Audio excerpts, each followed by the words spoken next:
Diálogos de Direito.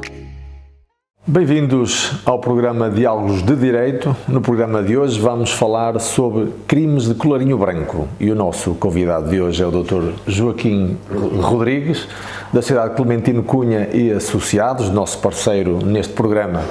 Este tipo de crimes, crime de colarinho branco, tem a sua primeira referência em 1939, nos Estados Unidos.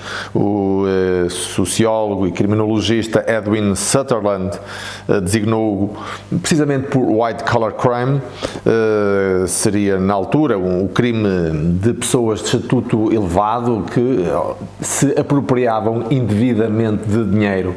De lá para cá, obviamente o conceito foi evoluindo e, portanto, a primeira questão que eu faria ao Dr. Joaquim Rodrigues é, na atualidade e no direito em Portugal, o que é que são crimes de colarinho branco? Portanto, a evolução do conceito ou da definição do crime de colarinho branco é grande e é imprecisa.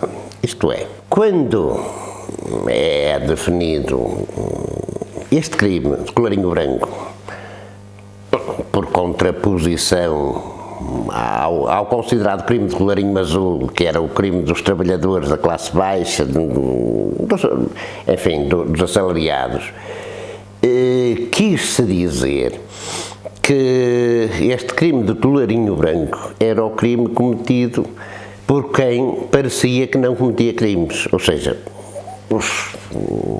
os titulares do governo, os titulares de altos cargos, que na altura se dizia corporações, portanto, ao fim e ao cabo, de grandes volumes de dinheiro, grandes empresas ou grandes associações que estavam ligadas ao Estado. Certo. É uma definição sociológica, não é uma definição da criminologia. É uma definição sociológica que vem, já do século XIX, não é? Ligada àquela ideia de que a acumulação do capital tem sempre por trás um crime. Dizia-se, atribuem esta tirada ao Balzac, mas eu nem sei se será dele mesmo ou se ele a reproduziu, que era: não existe grande fortuna sem grande crime. Nós temos aqui uma referência em Portugal também do poeta Aleixo, não é? Que dizia, enfim, sei que pareço um ladrão, mas há outros, parecendo que não são aquilo que eu pareço. Ou seja, isto é uma definição sociológica que, ao fim, que não é tanto um conceito de crime, mas é mais uma suspeição de que aqueles que parece que não cometem crimes, os cometem. Essencialmente crimes de natureza económica, de apropriação de dinheiro. Estes crimes tinham como característica, definida na sociologia, e isto dava para se desconfiar sempre de quem está no poder, ou de quem tem poder, eram definidos como aqueles crimes que as pessoas cometem apropriando-se de bens do Estado ou de grandes organizações. Tinham como características a sua difícil descoberta. Difícil ou impossível descoberta. Por isso é que as pessoas continuavam de colarinho branco, parecendo que não eram criminosos cedo. Portanto, este é um conceito sociológico. Outra característica que se lhes atribuía era de grande complexidade dos métodos para a obtenção do património, o que depois era difícil descobrir. E tinha tinha vários conceitos associados, mas um dos conceitos associados era esse o conceito subjetivo, ou seja, quem são as pessoas que cometem crimes de colarinho branco? São aqueles do governo, aqueles senhores do poder, etc. Claro que a evolução do conceito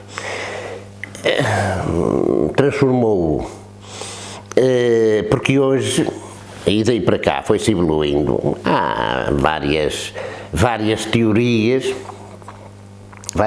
que, sobre um conceito sociológico, acabam por nunca ser acabadas, não é? São sempre um bocado imprecisas.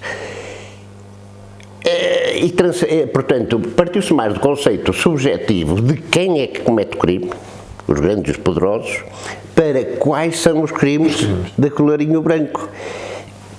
Continua-se a ligar a dizer que são os crimes económicos, crimes de grande complexidade, mas hoje são cometidos, ou, portanto, nesta teorização, são cometidos já não só pelos detentores de grande poder, mas como outras pessoas, como quem está ligado a bancos, quem está ligado a outras empresas, a sociedades anónimas, e até isto ligado a falsificações de fiscais, não é? Sim, fraude fiscal. A fraude fiscal, tanto todos os crimes ligados à não correta apresentação dos elementos fiscais, enfim, vários outros que são, ao fim e ao cabo, dizer que têm, portanto, mais ligado aos atos que são praticados e não às pessoas, não é? Portanto, é aquilo que leva à apropriação de dinheiro sem ser devido. Certo. Portanto, uma das características que se ainda mantém, pelo menos em parte, era a de que o crime de colarinho branco não tinha propriamente vítimas, não era violento, é o crime contrário ao violento, que não tinha vítima, e hoje evolui-se já um bocado para o crime com alguma vítima pelo menos diluída, sei lá, como por exemplo as grandes sociedades, os grandes bancos, quando estes crimes são cometidos acaba sempre por ter vítimas mais ou menos diretas, não é? Certo. Portanto, agora, que este conceito, com esta atualidade, é assim no mundo todo? Não, enfim, vai variando conforme a localização em que estejamos. Certo, mas em Portugal, embora compreenda, e de facto é um conceito sociológico, portanto é uma representação de uma tipologia de crimes, mas que obviamente depois não tem uma fundamentação jurídica. Não tem uma formulação tipificada. É tipificada, mas por norma associamos crimes como a corrupção, a fraude fiscal, o branqueamento de capitais, tipo as burlas em grande escala, habitualmente são. É esta tipologia de crimes que associamos. Portanto, o crime económico, hoje, o conceito, enfim, que está mais ou menos assente de crime de colarinho branco, o water collar crime, transfigurou-se um bocado naquilo que é o crime económico. O crime económico nas suas várias facetas. Muito bem. E como é que se previne numa sociedade e nas organizações esta tipologia de crimes, digamos assim? Lá bem, a ideia principal daquela suspeição que já vinha do século XIX e que o poder, enfim, tem estas apropriações indevidas, foi-se transmitindo e chegou agora ao nosso tempo naquilo que hoje se diz o enriquecimento ilegítimo. Ora, tal como na altura o crime de colarinho branco não queria dizer muita coisa, senão assim, uma grande suspeição sobre quem parecia que não era criminoso e era. Hoje, o enriquecimento ilegítimo é mais ou menos a mesma coisa, porque diz-se enriquecimento ilegítimo, enfim, aquilo que supostamente serão crimes que estão por trás, ou um só crime que engloba os outros todos, e afinal o enriquecimento ilegítimo não está tipificado. É um conceito. É claro que, como é que se tenta prevenir estas coisas? É pelas leis de regulamentação. Os ilícitos que são cometidos, tanto civis como contraordenacionais, ou direito penal menor, como crimes, que são estatuídos para controlar ou tentar controlar, precisamente que se chegue àquilo que é o crime de colarinho branco. Nós temos, sei lá, por exemplo, as regras fiscais, não é? As regras da contabilidade, temos, por exemplo, os códigos das sociedades comerciais que têm lá as contraordenações, até crimes, não se pode fazer desta maneira, não se pode fazer daquela, para dar uma certa transparência e possibilidade de apreensão de como é que os dinheiros, os valores estão a circular. O Código de Valores Mobiliários, que também tem as suas contornações. Portanto, agora também estatuído está o crime de corrupção, o crime de lavagem de dinheiro, pronto, em termos incorrentes, não é? Portanto, é legislando e prevendo crimes laterais que se tenta evitar, enfim, que os crimes de fundo aconteçam.